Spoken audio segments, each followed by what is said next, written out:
বন্ধুরা, আজকে আমি আবার চলে এসেছি। আপনারা সবাই ভালো আছেন তো? আর এই দেখুন, ঝিঙে নিয়ে এসেছি, পটল, আলু সব কেটে ধুয়ে নিয়ে চলে এসেছি। আজকে সোমবার তো আমি নিরামিষ রান্না করব।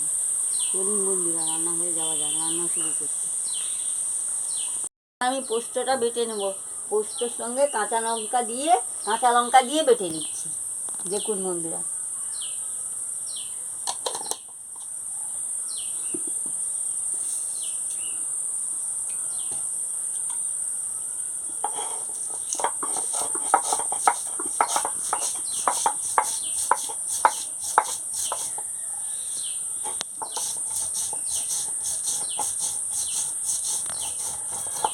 এবার আমার নুন ধরে গেছে, আমি কড়াটা বসিয়ে দিচ্ছি।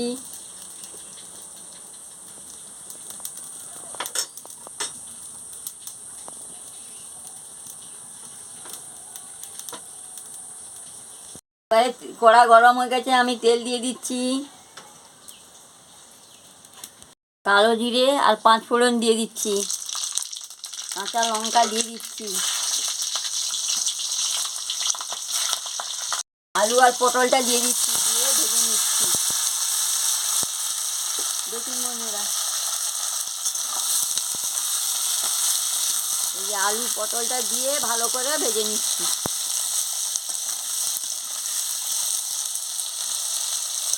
ভাজা হতে হতে আমি ভাজা হতে হতে আমি ফিরে আসছি। পটলটা ভাজা হয়ে গেছে, এবার আমি ঝিঙেটা দিয়ে দিচ্ছি। এই যে দেখুন বন্ধুরা, আমি এইভাবে কেটেছি গোল গোল করে, এই যে গোল। এবার আমি ভালো করে ঝিঙেটাকে ভেজে নিচ্ছি আলু আর পটলের সঙ্গে। নুন দিচ্ছি না, নুন দিলে জলটা বেশি বেরিয়ে যাবে, সেই জন্য নুন দিচ্ছি না। জলটা বেরিয়ে গেলে ভাজাটা হবে না।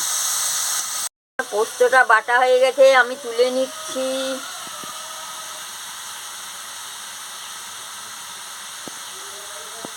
ঢাকনাটা দিয়ে দিচ্ছি, ঢাকনাটা খুলে নিচ্ছি।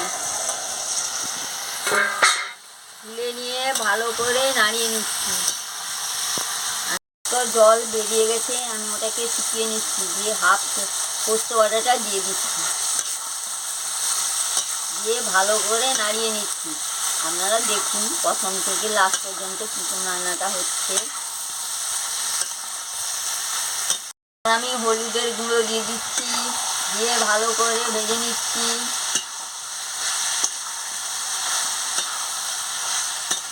মতো নুনটা দিয়ে দিচ্ছি,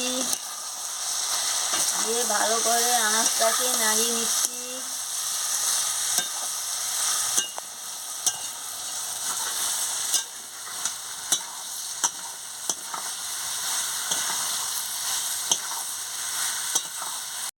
দিয়ে দিয়েছিলাম, হাফটা ছিল, আবার দিয়ে দিচ্ছি। দিয়ে পরিমাণ মতন জলটা দিয়ে দিচ্ছি।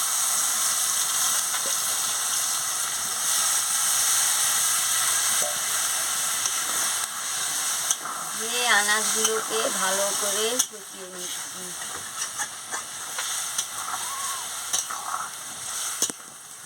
মতন মিষ্টি দিয়ে দিচ্ছি।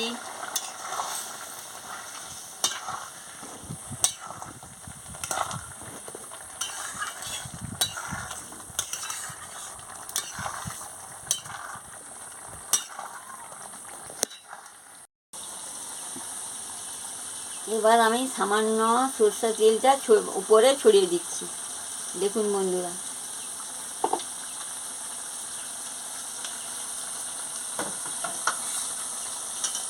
সরষের তেলটা ছড়িয়ে দিয়ে ভালো করে একটু নাড়িয়ে নিচ্ছি। আর আমি নামিয়ে নিচ্ছি। দেখুন বন্ধুরা, এইভাবে ঝিঙে আলু পটল দিয়ে পোস্ত রান্না করবেন, খুব ভালো লাগবে। ভালো লাগলে আমাকে লাইক করবেন, শেয়ার করবেন, মেসেজে লিখে জানাবেন, সাবস্ক্রাইব করবেন। আমি আবার কালকে ফিরে আসছি, আপনার সঙ্গেও খেতে ভালো লাগবে। ও দারুণ বেরিয়েছে।